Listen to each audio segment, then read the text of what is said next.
Almost a year ago, I announced federal fraud charges against Mayor Correia of Fall River, Massachusetts. At that time, I said the investigation was still ongoing. Well, we're back.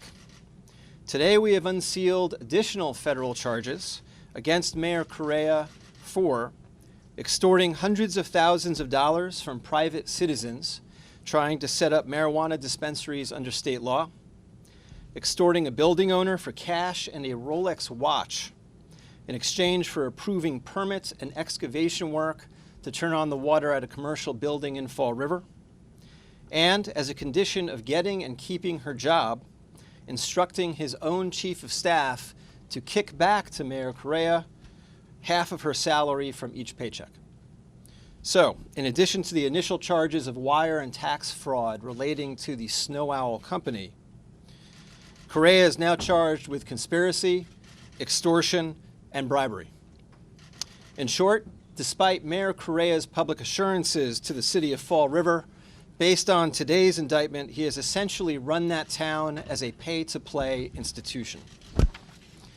More specifically, as to the marijuana vendors, under state law, medical and recreational vendors need a non-opposition letter from the local head of government, here, the mayor, before they can set up shop in a given town. Correia had sole discretion to issue these letters, and he did issue them, but only if he first got paid. According to the indictment, usually through middlemen, Correia extorted hundreds of thousands of dollars from these vendors in amounts ranging from $25,000 to $250,000 when they sought non-opposition letters from the city. From 2016 to 2018, he did this to at least 4 separate would-be marijuana vendors in Fall River. Total agreed payments to Correia topped $600,000, structured in various ways. All involved cash payments. Some involved Correia and his co-conspirators getting a cut from future marijuana sales. In one instance, the vendor agreed to have his friends and family make donations to Correia's mayoral campaign amounting to over $12,000. In another, Correia allegedly simply showed up at a vendor's place of business with his chief of staff and asked for $250,000 in exchange for a non-opposition letter. In another instance, Correia was allegedly handed $75,000 in cash in the back of a car, after which he handed over a non-opposition letter in an envelope. This corruption also directly victimized the city of Fall River. By law, marijuana dispensaries must enter host community agreements with the towns in which they operate, under which they pay up to 3% of their gross sales to the town. According to the indictment, in one instance, Correia told a vendor that he would reduce the vendor's annual payment to the city under the host agreement if the vendor gave Correia $25,000. The indictment details other corruption involving Mayor Correia as well. In June 2016, an associate of Correia's bought property on Kilburn Street in Fall River that needed permits and excavation for a sprinkler system. The associate paid Correia a stream of benefits to get the permits and to get the work done, including giving Correia a Rolex watch worth about $10,000 and kicking back to Correia about $4,000 that Correia's campaign had paid to rent space in that building. Finally, the indictment also alleges that Correia even got kickbacks from his own staff. In approximately November 2017, as a condition of getting and keeping her job, his chief of staff agreed to give Correia about half of her $78,000 salary, paycheck by paycheck. Often in public corruption cases, the corruption expands to involve more people than just a particular public official, because it's hard for a high-profile public official, like a mayor, to pull this kind of thing off on his or her own.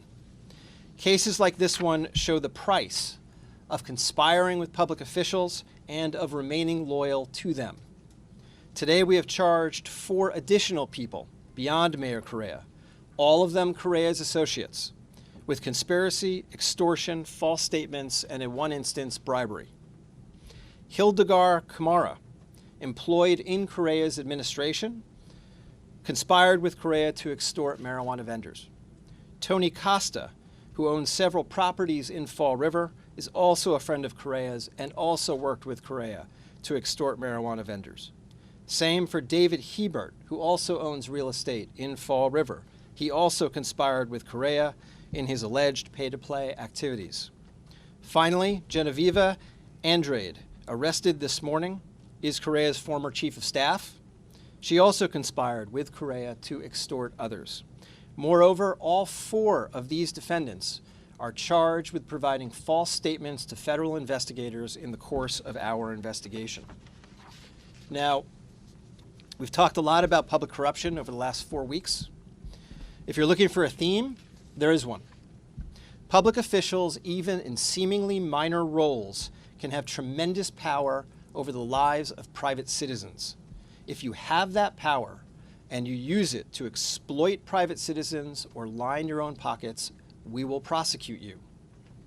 Ken Brissett and Tim Sullivan used their jobs to extort Boston Calling. John Lynch took a bribe to influence zoning decisions. Dana Pullman is accused, only accused at this point, of abusing his position to embezzle union funds, take kickbacks, and pressure private companies.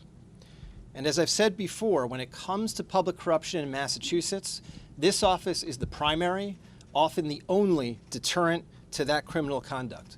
I take that role seriously. We will continue to pursue corruption, regardless of political party, at all levels of government in Massachusetts, including local, city, and state. If the allegations in today's indictment are true, Mayor Correia has engaged in an outrageous, brazen campaign of corruption, which turned his job into a personal ATM, victimizing not only the specific people noted in the indictment, but the residents of the city that he is supposed to lead. I want to commend the FBI and IRS agents who worked on this case. They did not relent after initial charges were filed back in October 2018. They followed through and they did the job right. And just to be clear, the investigation is still ongoing.